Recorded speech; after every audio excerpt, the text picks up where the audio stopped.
Welcome to Here Comes the Boom. We've got a very special guest today, On3 college football reporter Pete Nakos, here to talk about Kentucky's transfer portal class. Pete, thanks for coming on today. Thanks so much for having me, man. So, obviously, you were the guy. This transfer portal, you broke all the news. We saw you break a lot of Kentucky news. So, I want to get your thoughts on Kentucky's transfer portal class and what Will Stein did in his first portal with Kentucky. Yeah, I think you got to start by just highlighting the amount of talent they brought in, right? I think almost 30 players came in with Kentucky, and Will Stein and his new front office went to work, definitely filling a lot of holes that were left with guys leaving and graduation and just the churn rate with a new coaching staff. You got to start. You get Kenny Minchey coming in and that wild recruitment where he flips from Nebraska to Kentucky, and I think it kind of all starts there, and Joe Sloan and Will Stein getting that done again, the quarterback for the 2026 season. You mentioned Minchey. That was obviously a wild recruitment with him originally committing to Nebraska and making that late night flip. What were your thoughts on how that recruitment went down? How unique of a recruitment was that in the ones you covered? Yeah, honestly, that was a situation where I got a phone call and it came together really fast, and he let Nebraska know it was coming down, and then within 40 minutes he made the flip. And it's interesting too, because going in the portal cycle, you knew that Nebraska and Kenny Minchey were definitely going to be that seems like a fit. But he committed before he ever visited Nebraska. The agent and him never signed the contract, which kind of opened up the opportunity for him to land at Kentucky. And yeah, it happened really fast. It's probably one of the more wilder situations that I can recall recently with the portal, and just how it all kind of came down. And what were some of the other moves that Kentucky made that caught your eye this portal season?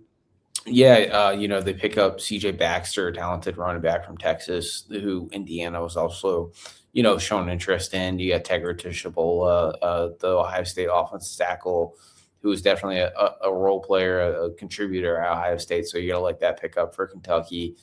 There's a lot of intrigue about LSU wide receiver Nick Anderson, what he can do.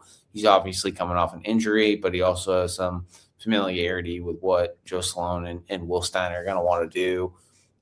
Beyond that too, there's the pickup of Lance Hurd from Tennessee, who is a starter there. So you kind of like what they're doing on the offensive line to try to protect Kenny Minchey, and then you kind of keep going down the list. There's more and more that you like, but I think that kind of highlights some of the bigger pickups.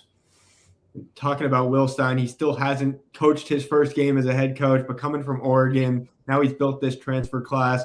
Just from talking to people, what is Will Stein's reputation right now on the recruiting trail, just from this first transfer portal?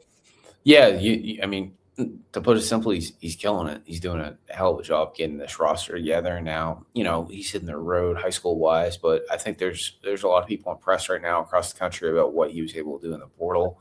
I think they're on the verge of being a transfer portal winner. I think, the biggest thing for him now is he's definitely winning the offseason, but how does the season go?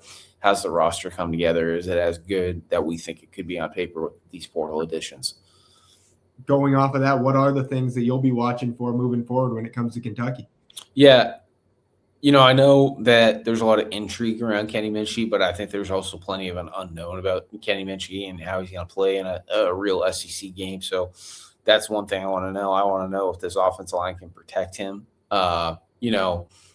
Obviously the pickups are there, but how's it all kind of meshed together? And then beyond that too, defensively, can they, Brad White's gone. What's that look like? Things like that. You really don't get to get a really good feel for some of these things until August.